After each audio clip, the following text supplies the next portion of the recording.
Je travaille principalement sur la communication et la socialisation avec les technologies informatiques de communication.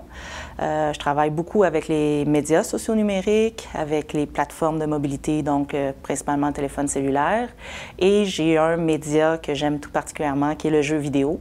Alors, je travaille aussi beaucoup le jeu vidéo, essayer d'étudier la communication, la socialisation à l'intérieur des communautés de joueurs, voir comment ça s'organise, comment on communique, comment les communautés s'organisent à l'extérieur du jeu avec toutes sortes de plateformes, les forums, les plateformes de wiki, etc.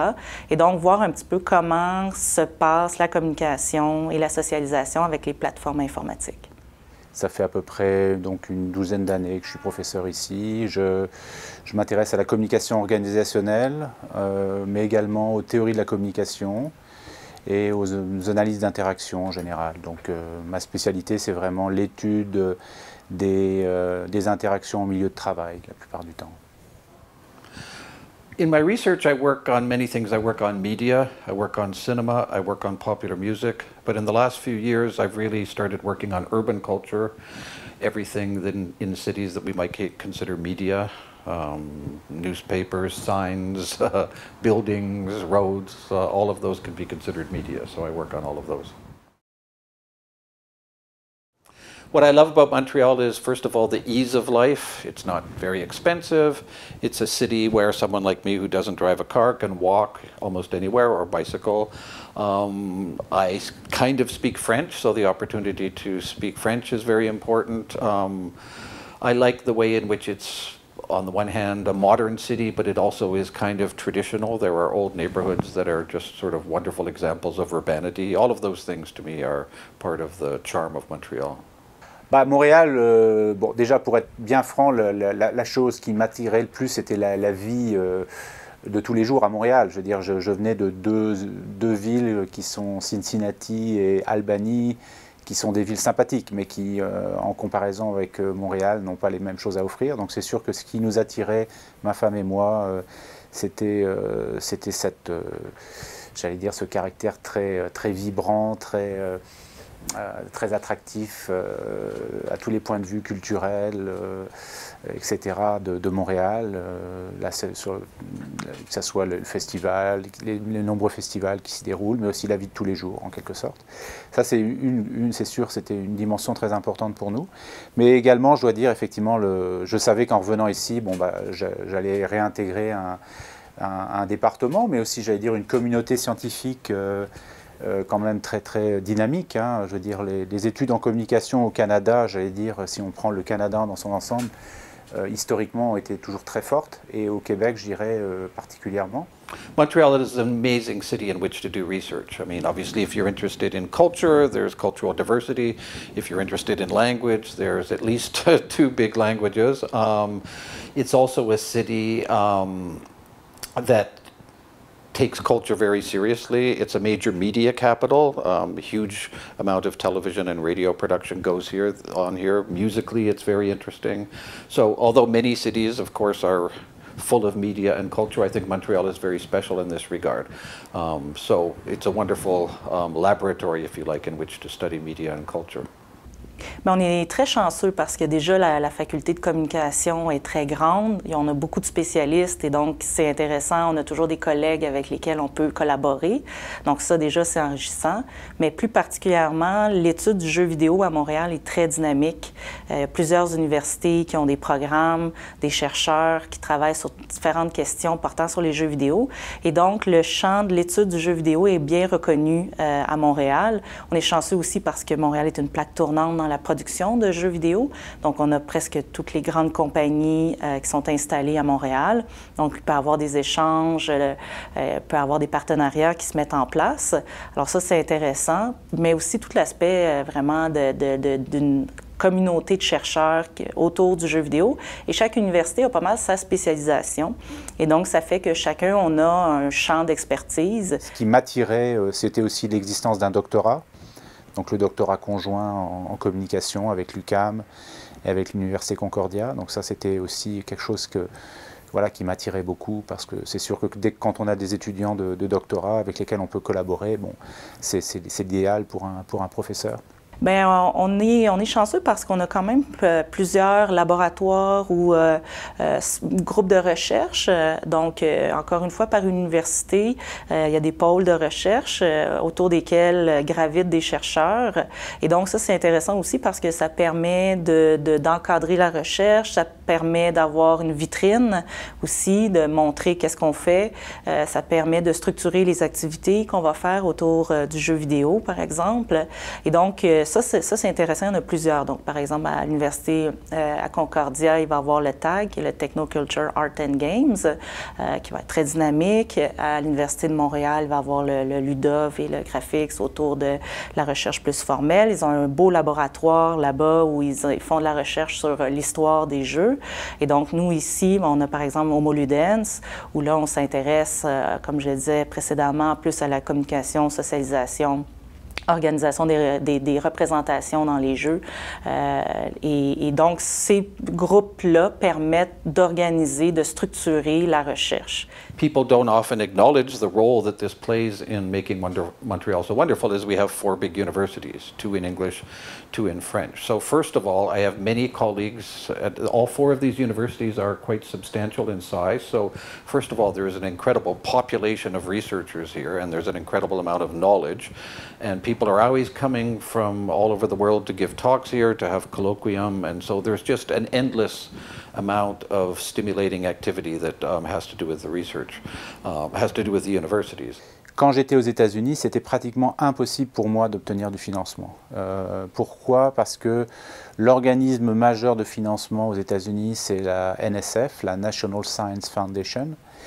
Et malheureusement, c'est un organisme qui, à toute fin pratique, ne subventionne que des recherches qui ont des éléments quantitatifs dans leur projet. Et dès qu'on fait de la recherche un peu ethnographique, un peu qualitative, moins axée sur les statistiques, c'est extrêmement difficile d'obtenir un financement. Je ne dis pas que c'est impossible, mais c'est très, très, très difficile. Alors qu'ici, à Montréal et au Québec et au Canada en général, je dirais que ça, c'est quand même très appréciable d'avoir des sources de financement ouvertes aux approches, disons, ethnographiques, qualitatives, basées sur des entrevues ou des observations, etc. Donc il y a une valorisation de la recherche qualitative au Canada qui est en contraste frappant avec ce qui se fait aux États-Unis. Donc pour ça, ça veut dire, à toute fin pratique, ça veut dire par exemple depuis maintenant 12 ans que je suis ici, j'ai eu 3 subventions du CRSH par exemple, plus une subvention à l'époque ça s'appelait FQRSC. Donc voilà, on voyait donc quand même 4 subventions assez majeures depuis que alors que quand j'étais aux États-Unis, j'avais réussi à obtenir aucun financement à part des petits financements de 4 000, 5 000 $, etc. One of the great things about, it's not everyone likes it, but about funding in Quebec for research is that they encourage you to work in teams, équipes as they're called. And many people like me who come from the human sciences, at first we say, oh, I don't want to work in a team, just leave me alone in the archive. But when we've been pressured to work in teams, that has given me some of the most wonderful research experiences of my life. I had a team for 4 or 5 years on media and urban life in Montreal, and we had sociologists from Université du Québec à Montréal, we had a literary scholar from Université de Montréal, we had people from different disciplines, we had bilingual meetings, and that is really a result of the funding program of the Quebec government, and I think it was very beneficial and very rich. Un des avantages qu'on a, c'est qu'on a les 2 communautés et donc on a accès aussi à 2 types de littérature, à 2 types d'approches, à 2 types de regards sur la méthodologie même. Et donc ça, je pense, c'est vraiment un plus pour Montréal parce que presque tous nos événements vont être organisés de manière bilingue. Les associations, par exemple, de la recherche en jeux vidéo est bilingue. Et pour ça, ça nous met en contact avec des littératures différentes, avec des chercheurs différents, et on n'a pas besoin d'aller à l'étranger. c'est à Montréal qu'il y a cette rencontre-là et qui permet des échanges vraiment très riches seulement parce qu'il y a cette langue-là, cette diversité-là des approches. Donc ça, je pense que c'est un gros plus de Montréal. Et je pense qu'il y a beaucoup de chercheurs qui le reconnaissent aussi. Je sais qu'il y a des chercheurs européens qui apprécient tout particulièrement Montréal parce qu'il y a le français, mais en même temps, ils ont accès à l'approche très, par exemple, très pragmatique des anglo-saxons, américains, etc. Et donc ça, c'est sûr que ça demeure aussi un attrait et une particularité de Montréal qui est intéressante en recherche. It's a city full of interesting scholars who more and more, I think, exchange and talk to each other. When I first came here 21 years ago, you know, maybe Anglophones in Anglophone universities didn't collaborate so much with researchers in Francophone universities. Now I find there's much more exchange and working together, and that's wonderful. Bah, je dirais par exemple, pour ceux qui s'intéressent beaucoup aux industries reliées à la conception de jeux vidéo, par exemple, tout ce qui est, j'allais dire, dans le domaine du numérique, je pense que Montréal, c'est quand même une des capitales internationales de ce genre d'industrie.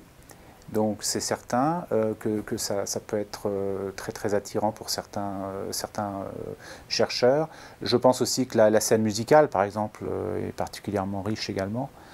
Donc pour tous ceux qui s'intéressent à cette dimension-là, que ce soit en musique populaire, en cultural studies, etc., c'est sûr que c'est aussi un endroit très propice, quoi. La création artistique, même au niveau du cinéma, par exemple, est exceptionnelle. Donc je pense que oui, effectivement, quand on fait des études en communication, je veux dire, Montréal, c'est quand même difficile à battre par rapport à d'autres endroits. C'est sûr qu'il y a d'autres endroits dans le monde où il y a également une richesse à ce niveau-là, mais Montréal est quand même, se place parmi les meilleurs au monde, j'en suis certain. There are a number of things that researchers work on that we could say are quite specific to Montreal. I mean, bilingualism is kind of an obvious one, but also Montreal has invested very much in the last few years in things like video games, and I know a lot of people who work on that. Montreal is known as having a very rich music scene. A lot of my students and myself, we work on what does it mean to have a music scene, a popular music scene. That's important. One of the things I've been doing research on in the last few years is the whole idea of nighttime culture, nocturnal culture. How do cities regulate night? How do they open up the night to more cultural possibilities? And we know that Montreal, for 100 years, has been known as the nighttime city, going back to prohibition in the United States when Americans would come to Montreal to drink alcohol, go out to nightclubs, and so on. And so that element, the fact that Montreal has always been known as a city of nighttime entertainment, is very important in my own research. Bien, là, je vous ai beaucoup parlé des jeux vidéo puis de l'intérêt, mais d'une manière plus globale, c'est sûr que l'utilisation des technologies au sein de la ville, en général, ça peut être des très beaux sujets d'études. C'est-à-dire qu'on parle beaucoup des villes intelligentes. Présentement, la Ville de Montréal prend cette tangente-là, mais d'aller voir qu'est-ce qui se passe, qu'est-ce qu'on entend par ville intelligente, quelle forme ça va prendre. Présentement, c'est sûr qu'il y a aussi, on voit même la Société des transports de Montréal commence à utiliser, à développer des applications qui sont propres à la Société des transports. Donc, il y a vraiment un virage vers les technologies informatiques de communication et donc diverses applications vraiment très concrètes pour les citoyens au quotidien qui sont utilisées. Donc là, il y a l'application pour le déneigement, il y a, bon, etc. Et donc, tous ces objets-là qui se démultiplient dans la ville sont des objets d'études très, très intéressants. On voit aussi l'industrie qui commence pas qui commence, mais depuis plusieurs années s'intéresse au big data, donc à la production massive de données. Et donc là, on parle d'open data. Et toutes ces questions-là aussi sont des objets communicationnels très intéressants à étudier parce qu'ils ont des effets majeurs sur la société. De voir aussi si on essaie d'aller vers du code source ouvert, même au sein des institutions, qu'on ne soit plus en logiciel propriétaire, mais en logiciel code source ouvert. Ça aussi, ça devient des questions très intéressantes. Et il y a toutes sortes d'organismes à Montréal qui s'intéressent, qui militent dans ce sens-là. Donc, Ils sans fil, Kumbit, etc., vont essayer d'aller dans cette direction-là. Et donc, pour nous, chercheurs, c'est des terrains d'études très intéressants, puis qui peuvent avoir des effets très positifs pour la société. Et donc, ça, c'est sûr que c'est un plus qui nous encourage à travailler dans cette direction-là. What I would say, if people are visiting Montreal maybe for the first time, walk around, because it's a city where the history, the diversity, all of the interesting things about Montreal really are at street level, and they can be seen at street level. So I would encourage people to go and explore.